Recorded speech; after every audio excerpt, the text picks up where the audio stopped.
Hello everyone, welcome back to my channel. कैसे हैं आप सब? आई होप आप सब बढ़िया होंगे और आपकी स्टडी जो है प्रोडक्टिव वे में चल रही होगी। जो अभी यूजीसी नेट का मुद्दा लेके चल रहा है, खासकर हिस्ट्री और इंग्लिश सब्जेक्ट में, उसको अभी इग्नोर करते हुए बात करते हैं अपने नेक्स्ट अटेम्प्ट जून 2026 की। और उसमें बात करेंगे फर्स्ट पेपर को लेकर, जिसको लेकर के मैक्सिमम स्टूडेंट में ट्रॉमा रहता है, जिनका मैथ नहीं आती, जिनको उनको लेके रहता है कि फ़र्स्ट पेपर में स्कोर कैसे करें। तो मैं अपने फर्स्ट अटेम्प्ट के एक्सपीरियंस से आपको शेयर करूँगी, जिसमें मेरा नेट क्वालिफाई हुआ था। तो मैंने क्या किया था, जब 2023 में मैं पहली बार अटेम्प्ट करने गई थी, तो मेरे एग्ज़ाम में 15 दिन बचे हुए थे और मुझे पता चला कि मेरा पेपर है। फिर मैं उतनी जल्दी मैं क्या करूँ, उससे पहले मेरा एमए कंप्लीट हो रहा था, तो मैंने फोकस नहीं किया था। मैंने सिलेबस भी नहीं देखा था फर्स्ट पेपर में क्या है। सेकेंड पेपर तो बीए एमए बेस पे जो पढ़ा था वो तैयार था थोड़ा बहुत। अब पेपर में क्या करूँ मुझे समझ नहीं आ रहा था, तो फिर मैंने क्या किया कि पीवाईक्यू से स्टार्ट किया था। कोई भी एग्ज़ाम आप देने जाते हैं पीवाईक्यू बेस्ड हो। ये बुक ली थी मैंने, यूथ पब्लिकेशन की है। और इसमें क्या है ना कि जून में जो पेपर हुआ है और दिसंबर में जो था वो दोनों उसमें दिया हुआ था। तो करीब करीब मेरे पास 20-25 सेट हो गए थे क्वेश्चन पेपर। हर पेपर अलग अलग होता है, तो फर्स्ट पेपर भी सब में अलग होता है हर सब्जेक्ट का। तो उसमें दिया हुआ था, तो मैंने उसको सॉल्व किया फर्स्ट। वहीं से मुझे आइडिया लगा। मैंने उस टाइम तक सिलेबस भी नहीं देखा था, मुझे सिर्फ ये पीवाईक्यू मेरे काम आई थी और मैं सॉल्व करती गई। जो मुझे हर्डल लग रहे थे, जो मुझे टफ़ लग रहा था, या मुझे लग रहा था कि बार बार रिपीट हो रहा है जो क्वेश्चन, उसको मैं राइट डाउन कर रही थी। A4 साइज़ का मैंने सीट ले लिया था, पेपर जो आता है उस पर मैं राइट करती चली जा रही थी कि इस पेपर में यही चीज़ आई है, ये चीज़ है। मुझे उस टाइम सिलेबस का आइडिया नहीं था, क्या सिलेबस है, कितने यूनिट्स हैं, क्योंकि 15 दिन में सिर्फ मैं सिलेबस नहीं पढ़ सकती थी और मुझे सिर्फ प्रिपेयर करना था कि मैं इस अटेम्प्ट को ईज़िली दे सकूं। तो मैंने उसको किया। और डीआई की बात करें तो डीआई मैंने कम से कम 20-25 सॉल्व किया था। प्रैक्टिस करती जा रही थी और मुझे एक आइडिया लगा डीआई के बारे में कि जब आप सॉल्व करते हैं 5-10 डीआई सॉल्व करेंगे तो आपको भी आइडिया लगेगा कि जो डीआई है वो अक्सर रिपीट होता है, जो उसका मेथड होता है वो रिपीट होता है। जैसे परसेंटेज निकालने को आएगा, या तो प्लस माइनस करने को आता है, ऐसे ही क्वेश्चंस आते हैं। कितना परसेंट अधिक है, कितना परसेंट कम है, यही सब क्वेश्चंस आते हैं। बहुत अगर आप सॉल्व करेंगे ना 10-15 डीआई, तो आपको खुद आइडिया लगेगा कि क्या फार्मूला किस में लग सकता है। और इसमें बेसिक फार्मूले हैं, तो आप एक बार ट्राई करिएगा। अगर मैथ के स्टूडेंट नहीं भी है ना, आप पीवाईक्यू सॉल्व करेंगे तो आपको आइडिया लगेगा कि एक्चुअली करना क्या है डीआई में। तो मैंने डीआई ऐसे किया था और अदर चैप्टर जो है वो मैं करती जा रही थी पीवाईक्यू वगैरह से, पीवाईक्यू से नोट करती गई। ये जून और दिसंबर का मैंने वो किया था पीवाईक्यू। उसके बाद आप यकीन मानेंगे मेरे 28 क्वेश्चन सही हुए थे फर्स्ट अटेम्प्ट में। उसके बाद मैंने थोड़ा सा पीवाईक्यू बेस ही मैं इंक्रीज करती गई। मैं सिलेबस थोड़ा बहुत पढ़ा। कोई बुक मैंने नहीं ली थी, मुझे नहीं आइडिया लग रहा था मैं कौन सी बुक लूँ। एक दोस्त से लेके मैंने केवीएस मदान पढ़ी थी, तो थोड़ा टफ लैंग्वेज लगा मुझे, तो मैं नहीं समझ में आया, तो मैंने बुक ली ही नहीं थी।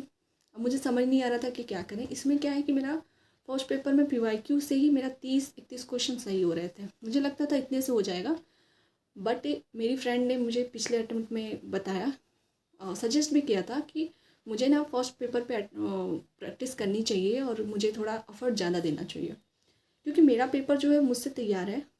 मेरे फर्स्ट पेपर में जब तक 35+ क्वेश्चन सही नहीं होंगे तब तक मेरा JRF होना मुमकिन नहीं है उतना ज़्यादा।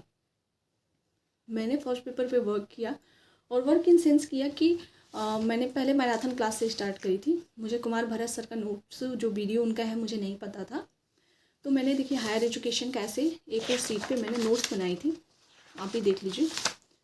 और ये स्पेस जो है मैं छोड़ देती हूँ थोड़ा थोड़ा, कि अगर इससे रिलेटेड कुछ चीज़ मुझे लिखनी हो तो मैं इसमें ऐड कर सकूँ।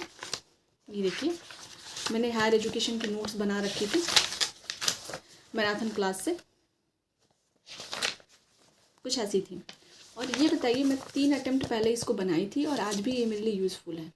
तो ऐसे आप भी एक नोट्स बना सकते हैं, मेनली हायर एजुकेशन का। इससे बाहर क्वेश्चन नहीं आता। ये देखिए 5-7 पेज में पूरी नोट्स प्रिपेयर हो गई है, ऐसे बनाया था। उसके बाद जब मैंने कुमार भरत सर के बारे में सुना, अपने पिछले अटेम्प्ट में मैंने सुना था कि अच्छा सर हैं, बहुत अच्छा पढ़ाते हैं। मेनली वो इंग्लिश में पढ़ाते हैं और मैं बाइलिंगुअल हूँ, मुझे इंग्लिश भी समझ में आती है। तो मैंने उनका देखा और मुझे एक्चुअली बहुत अच्छा लगा।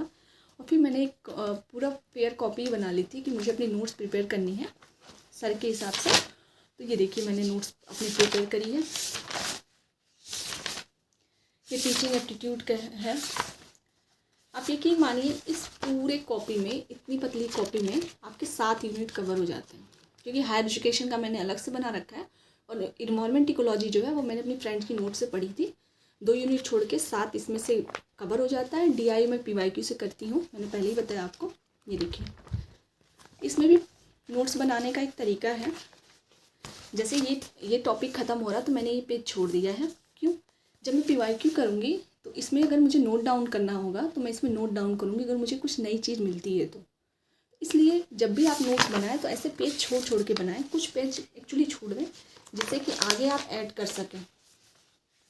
मैंने ऐसे अपनी नोट्स बना रखी है और एक आध पेज छोड़े हुए भी हैं जिससे कि मैं अपनी नोट्स प्रिपेयर कर सकूं। बाकी आपको आइडिया लग गया होगा फर्स्ट पेपर की नोट्स कैसे बनानी है। मैंने ऐसे बनाई थी और मेरे लिए यूज़फुल रही है। अभी ये है कि पेपर का लेवल हाई होता जा रहा है फर्स्ट पेपर का। सब्जेक्ट टू सब्जेक्ट वेरी करता है, कभी हाई होता है कभी लो होता है, लेकिन मेनली उसका जो टफनेस है वो ज़्यादा हो गई है आज के टाइम में। आप सिर्फ और सिर्फ PYQ से नहीं कर सकते हैं आज के टाइम में, यही प्रॉब्लम है। और आपको अगर बुक रिफ़र करना हो कोई तो AGP का PYQ ले सकते हैं या यूथ का PYQ लेकर के पहले सॉल्व करिए अगर आप बिगनर हैं तो। उसके बाद देखिए किस टाइप के क्वेश्चन आते हैं, ये आइडिया लगना बहुत ज़रूरी होता है। और दूसरा जो है टीचर्स के मैराथन लेक्चर देखिए। थर्ड ऑप्शन पे मैं बात करूँगी कुमार, अभी टाइम है आपका।